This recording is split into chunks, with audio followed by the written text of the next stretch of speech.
तो नमस्कार, hello and welcome to इन्फॉर्मेटिकोस। तो दोस्तों, जैसा कि आप सभी को पता है कि भारत के जो AN-32 वाले फ्लीट हैं वो काफ़ी पुराने हो चुके हैं और ये उड़ने की कंडीशन में भी नहीं है। अभी एक ऐसी न्यूज़ आई थी कि इन्हें मेंटेनेंस के लिए यूक्रेन भेजा गया था और यूक्रेन से वो AN-32 वापस ही नहीं आया क्योंकि रूस यूक्रेन युद्ध शुरू हो गया था। इसके अलावा आपको पता होगा कि भारतीय वायुसेना लाइट ट्रांसपोर्ट के लिए इस्तेमाल करती है एवरो 748 फ्लीट। अब इसके क्या कहने, आप तो समझ ही रहे होंगे, ये इतना पुराना हो चुका है जितनी पुरानी हम लोग बाइक चलाना पसंद नहीं करेंगे।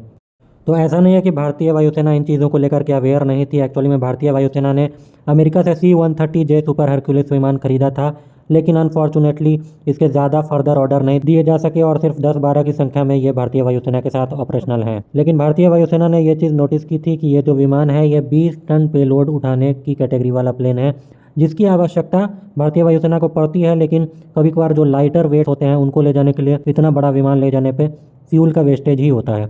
इसके अलावा इतने बड़े विमान जो हमारे छोटे एवरो फ्लीट हैं और AN-32 फ्लीट हैं उनको रिप्लेस करने के लिए सूटेबल नहीं है।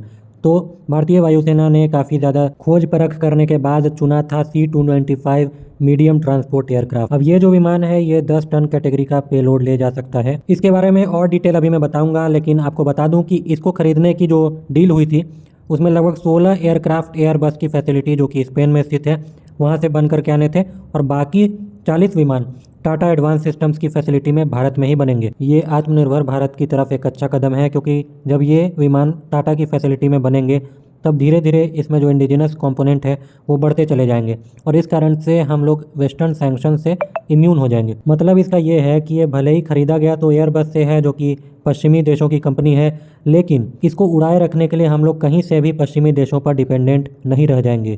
अब आप अपने स्क्रीन पर देख सकते हैं कि ये विमान कितना ज़्यादा वर्सेटाइल है। इसको अवाक्स में भी कन्वर्ट किया जा सकता है। इसके अलावा इसको एरियल रिफ्यूलर के तौर पर भी यूज़ किया जा सकता है। अब आपको मैंने पिछले वीडियो में बताया था कि ये स्पेन की फैसिलिटी से उड़ान भर चुका है और कुछ ही दिनों में ये भारत पहुंच जाएगा। 2 स्टॉपेज लेने के बाद ये अब भारत पहुंच चुका है। गुजरात के वडोदरा एयरपोर्ट पे इस विमान ने लैंड कर लिया है और कुछ ही दिनों में इसको इंडक्ट कर लिया जाएगा। तो अभी के लिए जो ऑर्डर दिया गया है वो लगभग 56 विमानों का है, लेकिन मुझे ऐसा पर्सनली लगता है कि इसका फॉलो ऑन ऑर्डर भी आएगा और इसकी संख्या 100 पार चली जाएगी। और इस विमान के शामिल होने के बाद भारतीय सेनाओं की जो रैपिड डिप्लॉयमेंट कैपेबिलिटी है वो कई गुना अधिक बढ़ जाएगी। अब आपसे रिक्वेस्ट है कि इस चैनल को सब्सक्राइब जरूर कर लीजिएगा। डिफेंस, इकोनॉमी और जियोपॉलिटिक्स से रिलेटेड अपडेट्स के लिए इस चैनल पर इस तरह के वीडियोस आते रहते हैं। साथ ही साथ अभी जो मैंने वीडियो बनाया है C-295 एयरक्राफ्ट के बारे में, आप भी अपने व्यू पॉइंट शेयर करिए कमेंट में। मिलते हैं अगली वीडियो में, तब तक के लिए जय हिंद।